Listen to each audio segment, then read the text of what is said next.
So I just started The Artist's Way for the 5th time. I first got this book in 2021 as a birthday gift, and I was pretty determined to do the whole 12 weeks, get it all done, but I failed at about week 5 and I stopped. Since then, I've tried doing it again 3 more times and I failed at week 3, at week 4.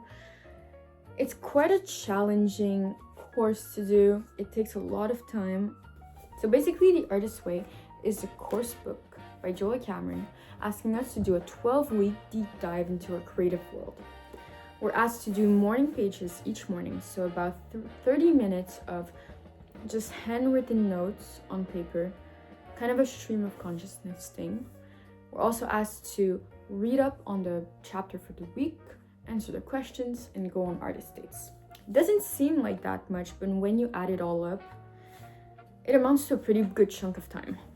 This summer, I'm determined to do it. It's kind of a commitment to myself to try and complete all of those 12 weeks, to be consistent, to be diligent with it. And I'm doing it with 3 other people who are all on the same journey as me, which makes it so much more fun and enjoyable. We're on week 2 right now, so we started last week, and it's going pretty well. And I feel like we're already having some discussions about things, some thoughts around certain topics. It's been pretty enjoyable. So these are all my morning pages.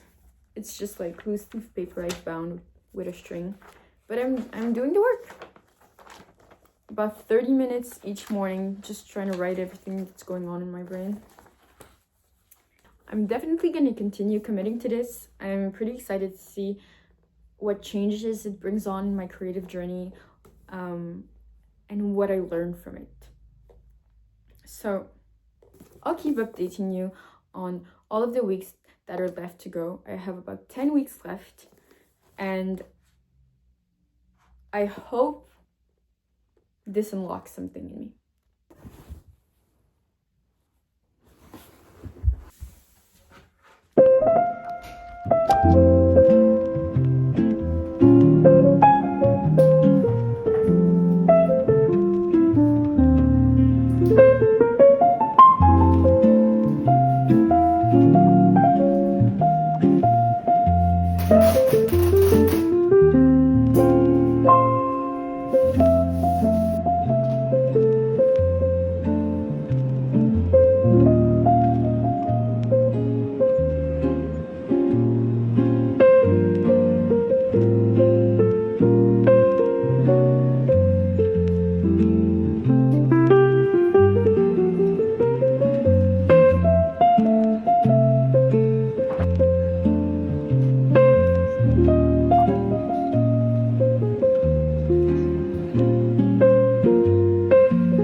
I have an iced coffee and some blueberries.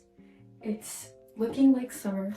It's gonna be June soon, which means the sun is shining outside and people are lighter and happier, and I feel like creativity flows so well in the summer. So I'm excited about the work I'm planning on doing in the next few months. I've been getting back to it slowly but surely. I've written more songs in the past month, and I finally decided on a concept for the work I'm going to do this summer. It's going to be an EP of 7 songs called Éphémère, which is just a play on the word éphémère in French, which means bound to end. Just means something that's short and sweet, that you can see the end in sight. I really like that word. It kind of puts a lot of things in perspective for me, and so it feels important. I even got a tattoo of it. Let me show you. I got it back in April when I was in Japan, and so it's really the year of just embracing things for what they are and trying to savor things as much as possible, because they are going to end, as most things do. So that's the play on word that has brought me the EP title Ephemera. What I want it to be is 7 short songs which are going to be more experimental, more changing in tempo and rhythm. They don't necessarily have to have an intro or an outro that's super thought out. I'd like them to blend all one into the other to kind of show moments of my life so far. What I'm thinking so far is I've kind of determined for each of the 7 songs, moments of my life I want to showcase and feelings I want to put forward in the music and in the sound. The first one is going to be a song trying to depict moments of childhood. What I'm thinking is kind of an intro song that's going to be slow and unsteady and sure. I don't want to spoil the whole thing, but it starts there and it ends as an outro song depicting how I'm feeling right now in my 20s, trying to figure it out. So far, I have 2 of the 7 songs pretty much decided. Track number 3 is going to be the first single I released, which I'm planning on releasing in July. Doing short songs feels a lot more manageable as I'm doing everything myself. It feels like I can get through them quicker, which is not always the goal, but sometimes it's quite fun. So doing shorter songs feels more manageable, but it's also kind of exciting because I want them all to merge into one another. So I kind of want to finish them all before I release any one of them necessarily. It feels exciting to think about work like this and to try to have to figure out how I can merge the sounds.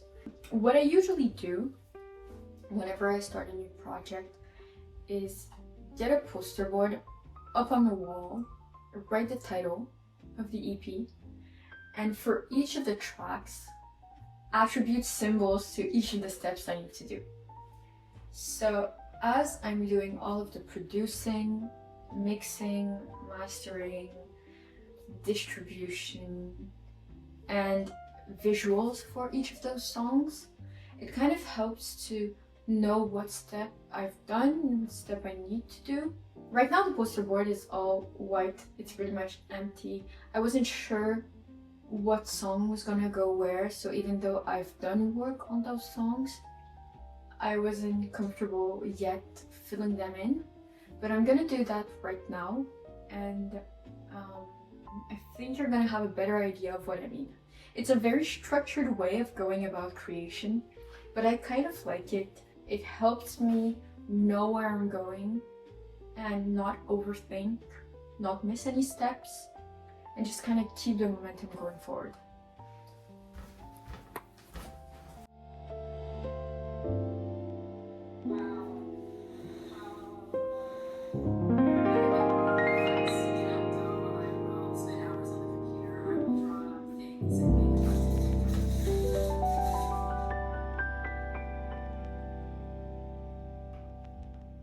So that's kind of what it looks like. This is the structure of the song, so composing. This is the background. These are the drums, guitar, bass, counter rhythm, vocals, harmonies, mixing, mastering, and visualizers and visuals and releases, distribution, stuff like that. So as you can see, quite a lot of work to do still. We'll see how it goes.